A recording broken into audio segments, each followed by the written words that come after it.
Hi guys, welcome to TV edits. நம்ம இன்றைக்கி என்ன பார்க்க போகிறோம்னா ஆடாதொடை. இந்த ஆடாதொடா அப்படிங்கிறது வந்துட்டு ஒரு செடி. அந்த செடி வந்துட்டு நம்ம லீவ்ஸாகவும் கிடைக்கும், இல்லாட்டி நம்ம பொடியாகவும் வந்துட்டு சித்த மருத்துவ கடையில் வாங்கிக்கலாம். மருதம்பட்டையும் அப்படி தான், நம்ம சித்த மருத்துவ கடையில் வாங்கிக்கலாம். அதுக்கு ரெண்டுத்துக்குமே நல்ல பவர் இருக்குது.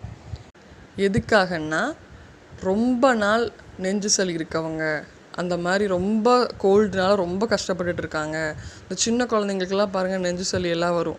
அதெல்லாம் ரொம்ப ஹெவியாக இருக்கும், பாரமாக இருக்கும், நெஞ்செல்லாம் விடவே மாட்டேங்குது. மாதக்கணக்கில் எனக்கு சளி இருக்குது அப்படிங்கிறவங்கெல்லாம் இந்த மாதிரி இந்த ரெமெடி யூஸ் பண்ணோம்னா நம்மளுக்கு ஒரு 4 டேஸில் நம்மளுக்கு நல்ல மாற்றம் தெரியும். ஆடாதொடா அப்படிங்கிறது ரொம்ப கசப்பாக இருக்கும்.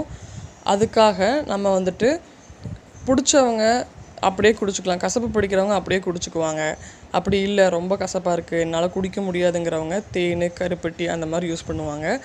தயவு செஞ்சு வெள்ளை சர்க்கரை மட்டும் சேர்த்துக்காதீங்க. இந்த ஒயிட் சுகர்னால் நம்மளுக்கு பிரச்சனை தான் வரும் இல்லையே, நம்மளுக்கு நல்லதாக ஆகவே ஆகாது. நீங்கள் கருப்பட்டி அந்த மாதிரி சேர்த்துக்கோங்க. தேன் கலந்து குடிங்க. நல்லா எப்படி பண்ணலாங்கிறத நம்ம பார்க்கலாம் வாங்க. மருதம்பட்டை பொடி 1/2 ஸ்பூன் எடுத்துக்கோங்க. ஆடாதொடா பொடி 1 ஸ்பூன் எடுத்துக்கோங்க. ஒரு பாத்திரத்தை எடுத்து 3 டம்ளர் அளவுக்கு தண்ணி ஊற்றிக்கணும்.